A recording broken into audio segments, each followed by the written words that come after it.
Y hoy nos toca una charla de cierre,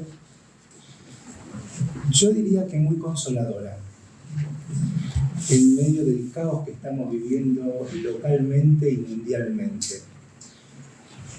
Nos enseña la doctrina que somos seres encarnados en un mundo de expiación y de pruebas para nuestro crecimiento.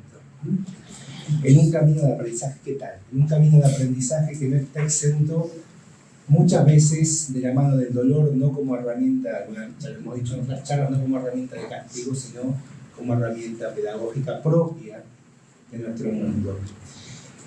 Hoy vamos a hacer hincapié en la charla de hoy en entender que no estamos solos en este camino, que no estamos desamparados en nuestros dolores, en nuestras frustraciones, en nuestras angustias, sino que hay seres que también atravesaron las estaciones que estamos atravesando nosotros, que ya se han adelantado, que han crecido, pero que no son indiferentes a nuestra angustia, a nuestros pesares, que no siguen su camino indiferente contemplando la gracia divina, sino que nos tienden la mano amiga para cuidarnos, para sostenernos, para ayudarnos a seguir caminando, para levantarnos cuando tropezamos y seguir y seguir. Y esos seres son justamente los guías espirituales, esos amigos del alma. Se lo puse recordando un viejo programa de Lito Vitale, creo que tenía en televisión, ese amigo del alma.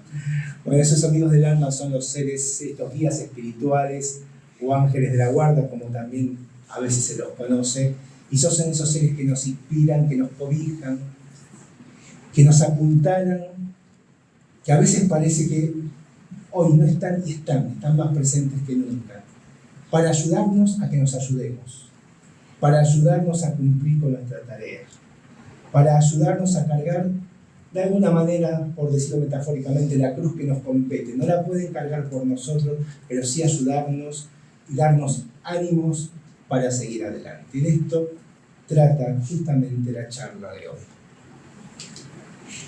Vamos a repasar algunos conceptos de la doctrina. La supervivencia del alma, porque si hablamos de guías espirituales, bueno, tenemos que creer que hay un mundo espiritual y que el alma obviamente sobrevive, ¿no?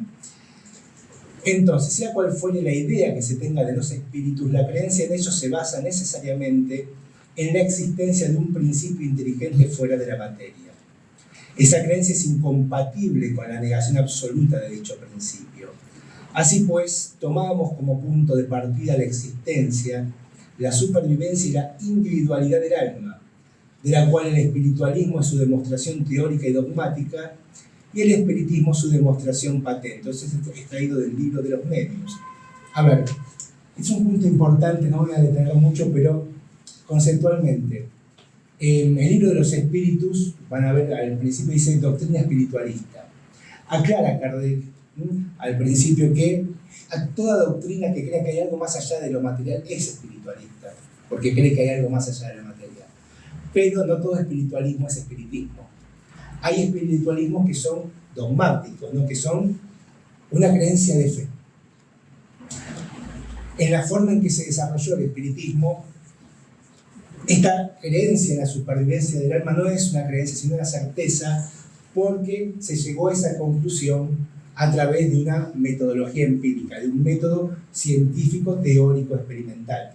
Por eso, Alian Kardec dice en la Génesis que no se intentó demostrar, no se lanzó la hipótesis de que hay espíritus y se procuró demostrarla, sino, como todo llega en el momento indicado, los espíritus se manifestaron a través de fenómenos de efecto físico que ya hemos hablado en la última charla, de las mesas parlantes, y después vinieron las hipótesis hasta demostrar que todo efecto inteligente tiene una causa inteligente, y esos son los espíritus.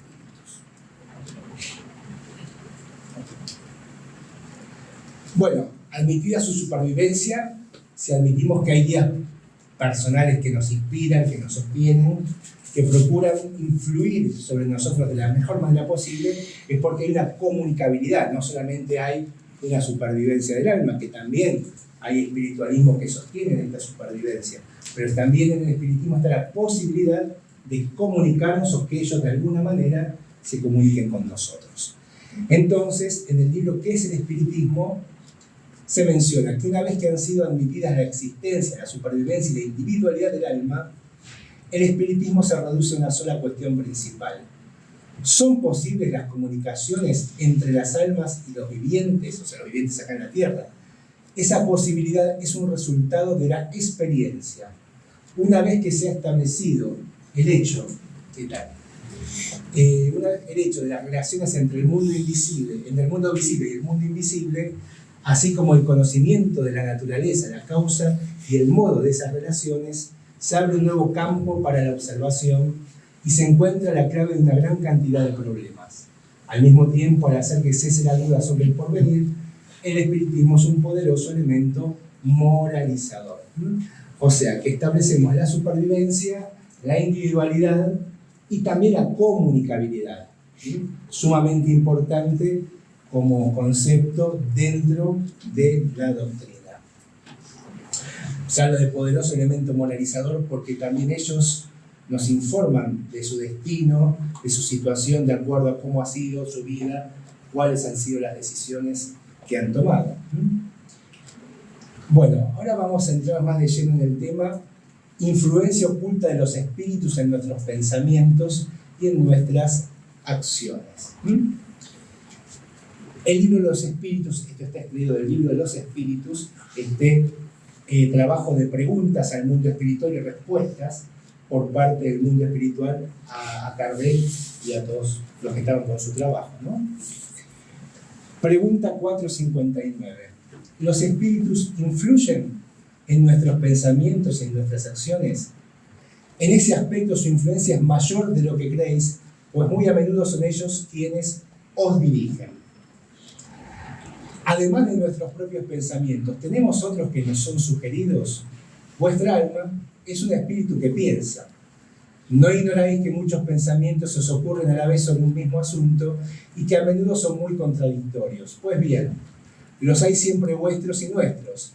Eso os genera, incertidumbre porque tenéis en vosotros dos ideas que se combaten mutuamente. A veces puede ser como una voz interna, a veces es algo que sentimos que nos sugieren, algo que decir, pero yo no estaba pensando por ahí, no parece nuestro, pero es algo que pareciera que nos están soplando. Bueno, hay pensamientos que son nuestros, hay ideas preconcebidas nuestras, pero a veces también están el pensamiento por parte del mundo espiritual, el pensamiento a veces espontáneo, algo que no teníamos preconcebido, o cuando teníamos un plan de ir por tal lado y hay algo que nos dice, no, mejor no voy por acá, o hoy no salgo. Bueno, esas cuestiones tienen la fuerza de ver con la forma sutil en que ellos procuran influenciar o comunicarse con nosotros.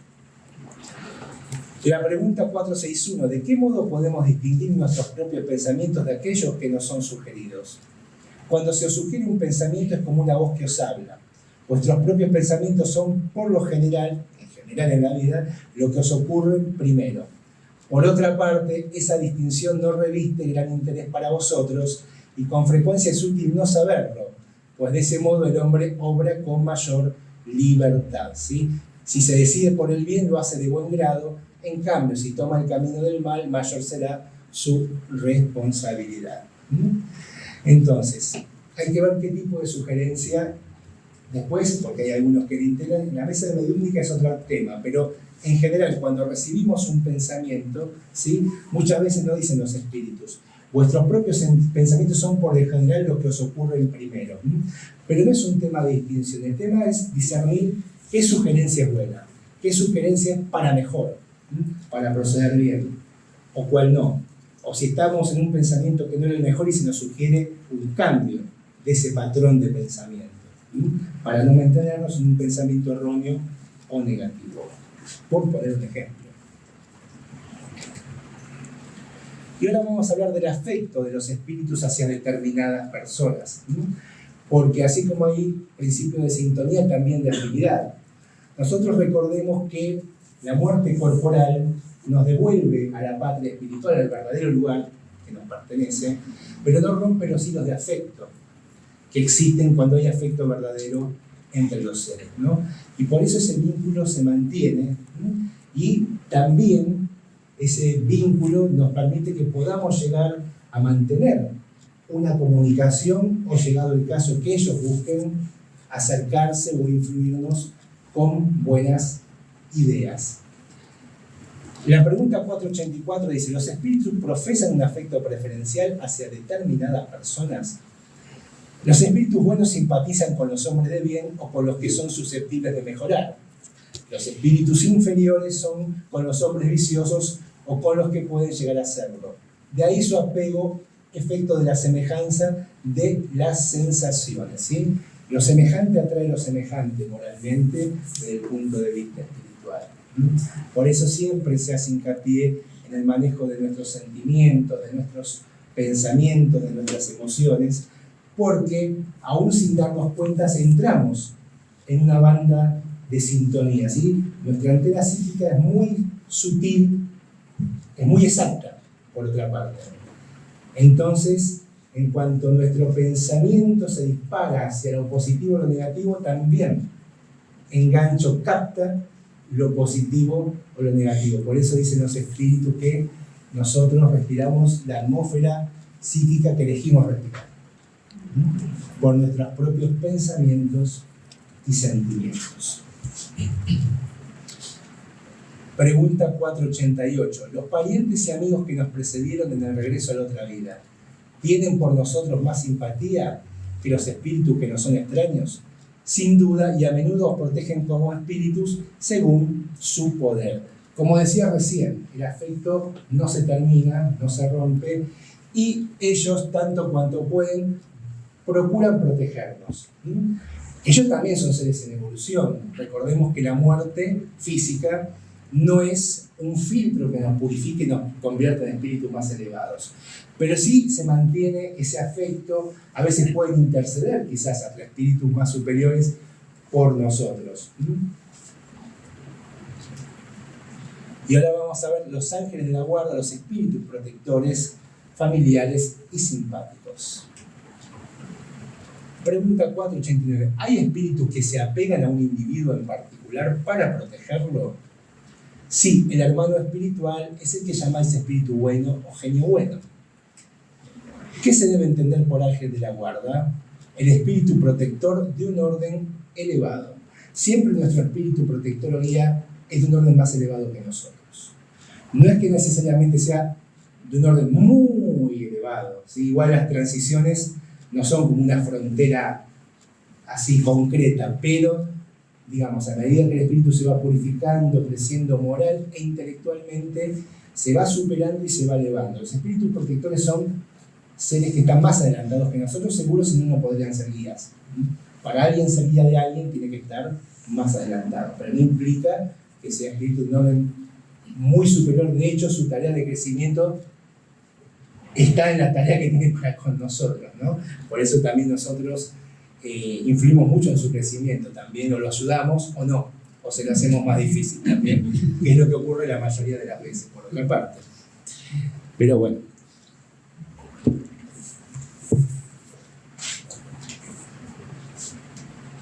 ¿Cuál es la misión del espíritu protector? La de un padre para con sus hijos: conducir a su protegido por el camino del bien, ayudarlo con sus consejos, consolarlo en las aflicciones, sostener su valor en las pruebas de la vida. ¿El espíritu protector está apegado al individuo desde el nacimiento de éste? Desde el nacimiento hasta la muerte, y con frecuencia lo sigue después de la muerte en la vida espírita, e incluso durante muchas existencias corporales, porque esas existencias no son más que fases muy cortas en relación con la vida del espíritu. A veces puede prolongarse su protección de acuerdo a la necesidad del protegido y del protector también, ¿no? A veces, si la tarea no quedó del todo concluida o todavía tienen que seguir trabajando juntos, el espíritu lo sigue acompañando en la vida espiritual y en otras existencias también. La misión del espíritu protector es voluntaria o obligatoria. El espíritu está obligado a velar por nosotros porque aceptó esa tarea, pero puede elegir a los seres que le son simpáticos. Para algunos es un placer, para otros una misión o un deber. El espíritu protector, evidentemente para elegir estas tareas porque nos ama, pero en algunos casos, muchas veces son espíritus que quizás en algún punto de nuestra trayectoria, ¿sí?, en el pasado estuvimos vinculados, él adelantó más, creció más, y hoy está como espíritu protector con nosotros, lo que es un verdadero placer, pero también es una misión y un deber porque forma parte del crecimiento del espíritu protector el haber aceptado esa tarea. Al dedicarse a una sola persona, ¿renuncia el espíritu a proteger a otros individuos? No, pero lo hace de una manera menos exclusiva. El espíritu protector tiene otras tareas también, pero la exclusividad de protección, si fue asignada la tarea para con nosotros, va a ser para con nosotros. ¿El espíritu protector está fatalmente apegado al ser cuya guarda se le confió? Suele suceder que determinados espíritus abandonan su posición para cumplir diversas misiones. Sin embargo, en ese caso, otros lo sustituyen. Tal vez tenga que cumplir otro tipo de tarea o de recado, de acuerdo a su situación, a lo que estén planificando en el plano espiritual, y si fuese ese el caso, otro espíritu puede ocupar el lugar para que no quedemos, porque nunca quedamos, sin protección. Cuando el espíritu protector permite que sus protegidos se extravíen la vida, ¿sucede eso porque es impotente para luchar contra los espíritus malévolos? No es porque no puede, sino porque no quiere. De ese modo su protegido sale de las pruebas más perfecto e instruido. Lo asiste con sus consejos mediante los pensamientos buenos que le sugiere, pero que lamentablemente no siempre son escuchados. La debilidad, la indiferencia o el orgullo del hombre son los que dan fortaleza a los espíritus malos. Esto tengámoslo en cuenta, ¿sí? Los espíritus no hacen magia. Y aparte, respetan nuestra decisión, aun cuando a ellos también les duela que no fuera mejor. Su poder sobre vosotros procede tan solo del hecho de que no le oponéis resistencia. El espíritu protector, como cualquier buen espíritu, siempre va a respetar nuestro libre albedrío. Aunque nuestro libre albedrío lo dejamos utilizado equivocadamente. Cualquier espíritu que quiera forzar nuestra voluntad no es un espíritu bueno ni protector. También ellos se dan cuenta, tristemente, que a veces necesitamos aprender de nuestras propias y dolorosas experiencias. A veces tenemos señales, sentimos consejos, o a veces por alguien o una voz amiga que nos inspira o que inspiraron, pero el protegido no hace caso. Y en ese sentido, tendrá que aprender por la experiencia, ¿no? Como quien dice, mira, metés los dedos en el enchufe y te va a partir la corriente. Y si te va a partir. Entonces, digamos, a veces lamentablemente aprendemos de esa manera, ¿no? Y no es que él se haya apartado o no le importe, pero evidentemente, ante nuestra rigidez, aprendemos de otra manera, que a veces suele pasar en nuestro mundo. ¿Llega un momento en que el espíritu ya no tiene necesidad del ángel de la guarda? Sí, cuando ha alcanzado el grado en que puede guiarse a sí mismo, así como llega un momento en que el escolar ya no tiene necesidad del maestro. Con todo, eso no ocurre en vuestra tierra. Todavía estamos lejos de poder decir que prescindimos, y menos de poder guiar a otros, de alguna manera, no ser espíritus protectores. ¿Podemos saber el nombre de nuestro espíritu protector o ángel de la guarda? ¿Cómo queréis saber nombres que no existen para vosotros? ¿Acaso creéis que solo existen los espíritus que vosotros conocéis? Y la 504a. ¿Cómo habremos de invocarlo entonces si no lo conocemos? Dadle el nombre que queráis. Puede ser el de un espíritu superior al que profeséis simpatía o veneración. Vuestro espíritu protector acudirá a ese llamado, porque todos los espíritus buenos son hermanos y se asisten mutuamente. El tema del nombre no es importante en sí para el espíritu guía. Ellos saben que es importante para nosotros. Si ustedes le preguntan, seguramente lo más probable es que le den un nombre, ya que necesitan un nombre para invocarlo, que necesitamos mencionarlo con algún nombre propio. Saben ellos que es importante para nosotros, no para ellos. También a veces invocamos a tal nombre, un nombre conocido, y por ahí consideramos que ese espíritu nos asistió. En verdad nos asistió un espíritu que también aceptó cumplir ese rol porque lo importante es llevar a cabo la misión. Si la misión que nos inspira confianza necesita de tal nombre, bueno. Si ese fue un detonante para cambiar nuestro patrón mental y que nos ayudemos, perfecto. Es un tema que necesitamos nosotros, no ellos. Pero ellos de buen grado ceden y aceptan lo que nosotros, la pauta, de alguna manera, en cuanto al nombre propio, que muchas veces precisamos para poder invocarlos o para sentirlos cerca. Los espíritus protectores que adoptan nombres conocidos, ¿son siempre realmente los de las personas que llevaban esos nombres? No, sino espíritus que les son simpáticos y que suelen venir por orden suya, ¿sí? A veces invocamos el nombre de algún espíritu muy superior y no es que ese espíritu venga, pero quizás ese espíritu envía a otro para poder acercarse y cumplir con la tarea. Lo que pasa es por ahí a nosotros nos da más confianza invocar ese nombre. Os hacen falta nombres, de modo que ellos toman uno que os inspire confianza. Vosotros, cuando no podéis cumplir una misión en persona, enviáis a otro que actúe en vuestro nombre. Un poco así también proceden en el mundo espiritual. La pregunta 506. Cuando estemos en la vida espírita, ¿reconoceremos a nuestro espíritu protector? Sí, claro, porque con frecuencia ya lo conocíais antes de encarnar. Bien, ¿los espíritus protectores pertenecen en su totalidad a la casa de los espíritus superiores? ¿Puede haber entre ellos algunos que pertenezcan a grados intermedios? Un padre, por ejemplo, ¿puede llegar a ser el espíritu protector de su hijo? Es posible, pero la protección supone cierto grado de elevación y un poder o una virtud suplementarios otorgados por Dios. El padre que protege a su hijo puede ser asistido a su vez por un espíritu más elevado. A veces cuando un familiar se nos acerca o porque necesitamos sentir su presencia que nos apuntale, a veces viene porque lo trajo un espíritu superior, porque se permitió esa tarea para nosotros sentirnos mejor. También muchas veces familiares que han desencarnado o que están en el plano espiritual interceden ante espíritus superiores por nosotros. Muchas veces recibimos cosas, a veces no tanto por el merecimiento nuestro como por el merecimiento del que pidió por nosotros. A veces también pasa que el otro dice tiene el merecimiento y dice, bueno, está bien, vamos a hacer lo posible, ¿sí? Obviamente, como en todos nosotros, tenemos que hacer indudablemente nuestra parte, ¿no? Repetimos, ellos no pueden hacer la tarea que nos compete hacer a nosotros. Los hombres que se hallan en estado salvaje o de inferioridad moral, ¿poseen también sus espíritus protectores?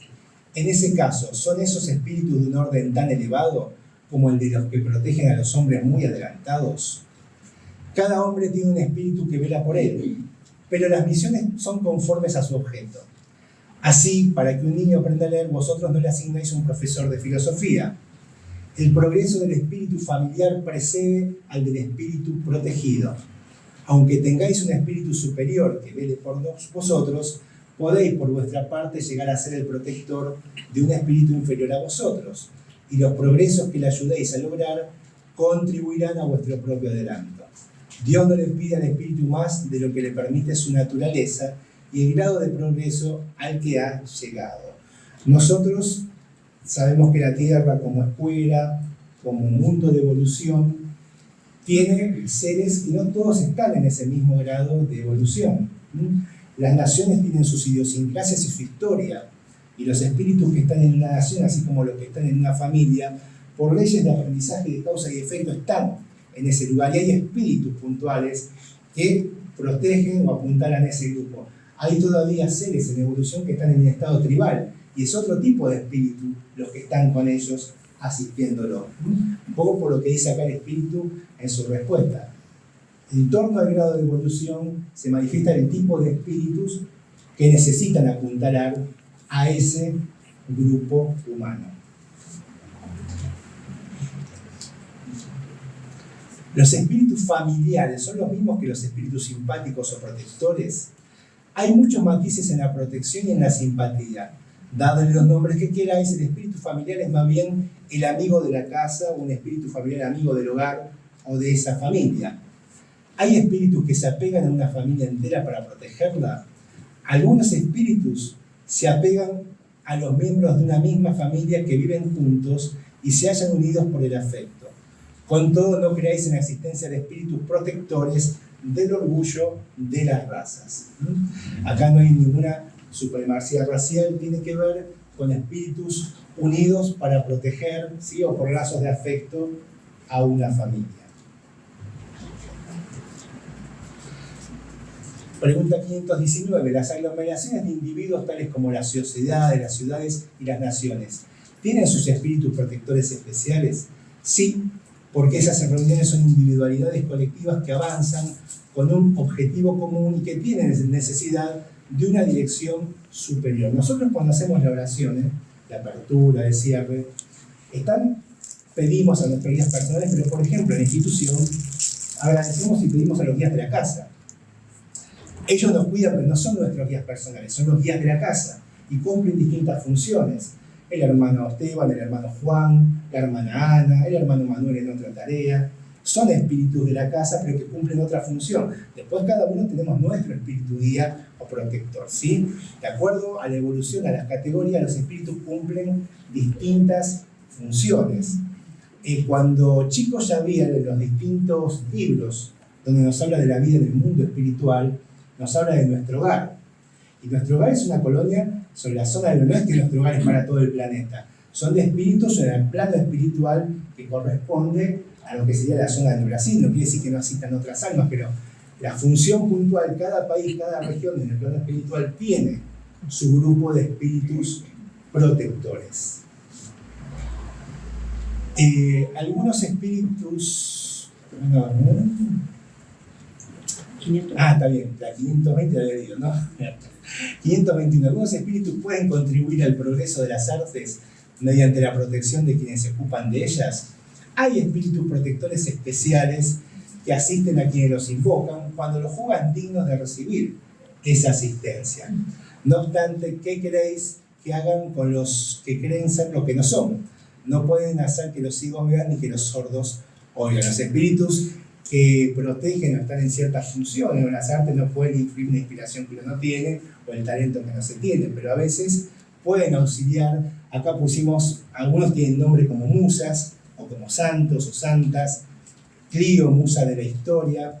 Sus diferentes representaciones artísticas son una corona de laureles, un libro, un pergamino, una tablilla, un estilete y un cielo. Y Santa Cecilia, patrona de la música. Bueno, son nombres que hemos puesto por una historia que hay detrás y que cumplen distintas funciones. Hay un ejemplo del libro de los medios, en una obra que se estaba representando donde estaba el espíritu del autor, y que veía que la obra estaba, que le faltaba un poco más de animosidad a la obra. Entonces fue detrás de los actores, creo que era Werther, no sé si la obra o en la obra, pero va detrás de los actores como para dar, y la obra empieza a tomar otro vuelo, otra energía, ¿no? Un ejemplo que, por ejemplo, asistió a los artistas que estaban en el escenario. Y resumiendo un poco los conceptos que hemos hablado en esta charla y que hemos tratado de profundizar. El espíritu protector, ángel de la guarda o genio bueno, es aquel cuya misión consiste en seguir al hombre en la vida y ayudarlo a progresar. Su naturaleza siempre es superior comparada con la de su protegido. Los espíritus familiares se apegan a algunas personas mediante vínculos más o menos duraderos, con miras a serles útiles en la medida de sus posibilidades, a menudo bastante limitadas. Son buenos, aunque a veces poco adelantados e incluso un tanto frívolos, depende en cada grupo familiar, ¿no? Se ocupan de buen grado de los detalles de la vida íntima y solo obran por orden o con permiso de los espíritus protectores. Después están los espíritus simpáticos, que son aquellos que se sienten atraídos por nosotros con motivo de afectos particulares y de cierta semejanza de gustos y sentimientos, ya sea en el bien o en el mal. La duración de sus relaciones casi siempre se encuentra subordinada a las circunstancias. Y después, bueno, están, por supuesto, el genio malo. También hay espíritus obviamente inferiores, ¿no? El genio malo es un espíritu imperfecto perverso que se apega al hombre con miras a desviarlo del bien. Sin embargo, obra por iniciativa propia y no en virtud de una misión. Su tenacidad depende de la mayor o menor facilidad de acceso que encuentre, el hombre siempre es libre de escuchar a su voz o rechazarla, ¿sí? Hay espíritus que se regocijan en poner los palos en la rueda para que evolucionemos, o bueno, después hay casos mucho más delicados, pero en general hay espíritus que simplemente les gusta poner los palos en la rueda e interponerse, procurar que nos equivoquemos, distintas formas de influenciarnos negativamente. Y ahora, bueno, estas son algunas imágenes. Hay un comentario en el libro de los espíritus acerca de los guías personales, muy lindo, entre dos espíritus, el espíritu de San Luis y de San Agustín. Esto está en la pregunta 495, la respuesta, que hoy la vimos la pregunta, pero ampliando un poco el tema, esto es lo que dice San Luis y San Agustín. Hay una doctrina que, por su encanto y su dulzura, debería convertir a los más incrédulos. La doctrina de los ángeles de la guarda. Pensar que siempre tenéis cerca a seres que son superiores a vosotros, que siempre están allí para aconsejaros y sosteneros, para ayudarlos a escalar la escarpada montaña del bien, que son amigos más seguros y abnegados que las amistades más íntimas que alguien podría tener en esta tierra. ¿No es esa una idea muy consoladora? Esos seres se encuentran allí por orden de Dios. Él los ha puesto cerca de vosotros y allí permanecen por amor a Él, cumpliendo a vuestro lado una bella aunque penosa misión. En efecto, donde quiera que estéis, el ángel de la guarda estará con vosotros. Cárceles, hospitales, antros del vicio, soledad. Nada os separa de ese amigo al que no podéis ver, pero cuyos más tiernos impulsos y sabios consejos siente y escucha vuestra alma. ¿Por qué no conocéis mejor esta verdad? ¿Cuántas veces os ayudaría en los momentos de crisis? ¿Cuántas veces os salvaría de los espíritus malos? Con todo, en el día supremo, este ángel del bien tendrá que deciros con frecuencia: ¿acaso no te aconsejé? Pero no lo hiciste. No te señalé el abismo, pero te precipitaste en él. No te hice escuchar en tu conciencia la voz de la verdad, pero preferiste seguir los consejos de la mentira. Interrogad a vuestros ángeles de la guarda, estableced entre ellos y vosotros esa tierna intimidad que reina entre los mejores amigos. No penséis en ocultarles nada, pues ellos tienen la vista de Dios y no podéis engañarlos. Pensad en el porvenir, tratad de avanzar en esta vida y así vuestras pruebas serán más cortas y vuestras existencias más dichosas. Vamos, hombres, tened valor, arrojad lejos de una vez por todas los prejuicios y las segundas intenciones. Emprended el nuevo camino que se abre ante vosotros. Adelante, adelante.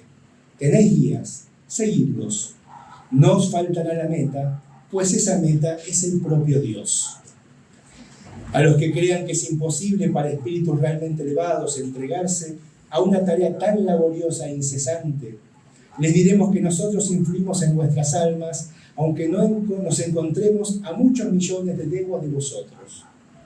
Para nosotros el espacio no es nada, y aunque vivamos en otro mundo, nuestros espíritus mantienen su relación con el vuestro. Gozamos de cualidades que vosotros no podéis comprender. No obstante, tened la certeza de que Dios no nos ha impuesto una tarea que exceda nuestras fuerzas y que nos ha dejado solos en la tierra sin amigos ni sostén. Cada ángel de la guarda tiene su protegido, por el cual vela como un padre vela por su hijo. Se alegra cuando lo ve en el camino del bien. En cambio, se lamenta cuando desprecia sus consejos. No temáis cansarnos con vuestras preguntas. Por el contrario, permaneced siempre en relación con nosotros. De ese modo seréis más fuertes y dichosos. Son esas comunicaciones de cada hombre con su espíritu familiar las que convierten en medios a todos los hombres, mediums ignorados en la actualidad, pero que se manifestarán más tarde y se derramarán como un océano sin límites para rechazar la incredulidad y la ignorancia. Hombres instruidos, instruidos. Hombres talentosos, educad a vuestros hermanos. No os imagináis la obra que realizáis de ese modo, la obra de Cristo, la que Dios os impone. ¿Para qué Dios os ha concedido la inteligencia y la ciencia, si no es para que hagáis partícipes de ellas a vuestros hermanos, a fin de hacerlos avanzar en la senda de la felicidad y de la dicha eterna? Este es el mensaje de San Luis y San Agustín.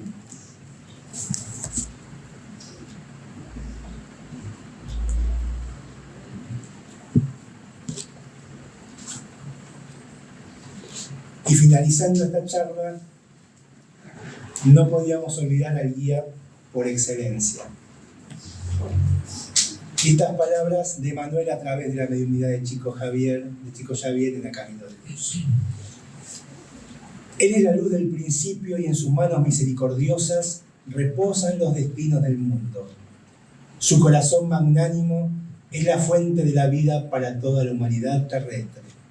Su mensaje de amor en el Evangelio es la eterna palabra de la resurrección y de la justicia, de la fraternidad y de la misericordia. Todas las cosas humanas pasaron, todas las cosas humanas se modificarán, pero Él es la luz de todas las vidas terrestres inaccesibles al tiempo y a la destrucción. No estamos solos, ni como individuos, ni como planeta. Entonces, con esa alegría y con esa convicción, tenemos que seguir caminando, y si nos caemos, nos levantamos, nos limpiamos un poco las rodillas como éramos chicos cuando nos caíamos en la bicicleta y seguimos para adelante. Muchas gracias.